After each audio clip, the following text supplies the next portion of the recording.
kamfaninmu na sa'a global multimedia mun samu zuwa na biki. A yanzu lokacin da za mu gabatar da waka ta farar uwa.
da kwararren jaridar mafarin gani Hajiya Fatima da ke yau zami saka mai hikima uwa mai zamani Hajiya Fatima a basa Hassan tintini na kasar wake ta fatan Allah taimaka Kallabi tsakanin rauna dole a gaida ke Hajiya Fatima a basan da farar uwa Rabbi ya ja da zamanin ki Allah taimaka Ya Allah ka yau salati ga rasulina Agwai sai dai Abdullahi da Amina Alaye sahabuna sashi rafa'una Sahada haijiya da ke yau zami Saniyayen haijiya uwa mai zamani Mai kaunar rasuli ce hajiya Fatima Kallon wurin tarabbi sanya sai sahabaka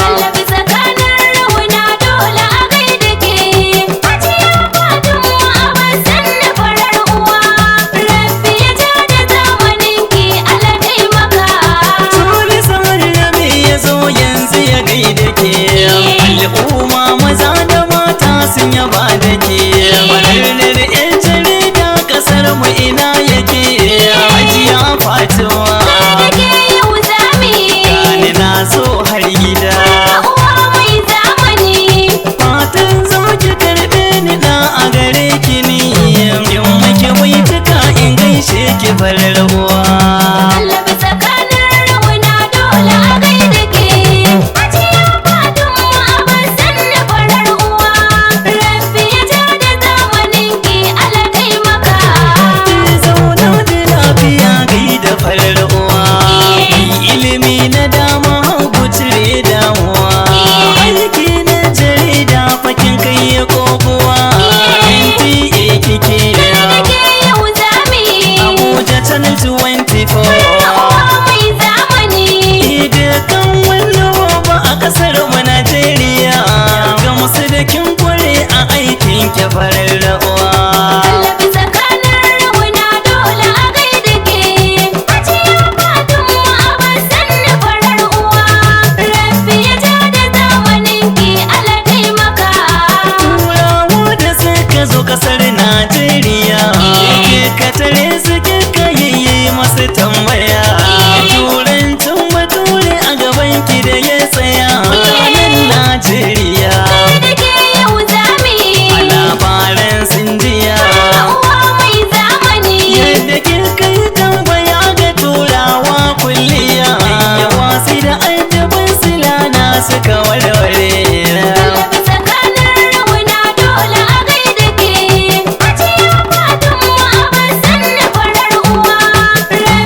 zarta yadda kike farar uwa. Allah bisa kanar rauna dole a gaida ke. Hajiya Fatima abin sanna farar uwa. Rabbi ya ja da zamanin ki Allah taimaka. Na sakato sun makara a tuli hajiya Fatima. Ya ti kai uballagu ta hiyyata hauna ma. Tuli zawar rabi hadar tuli hajja Fatima. Ya muta bai sima. Da ke yau zami. Fatima muta karrima. Uwa mai zamani. Fatima ukur dilayya da bi hadiyarta. Ma kadewa fakatil a kusa sayyarta. Allah bisa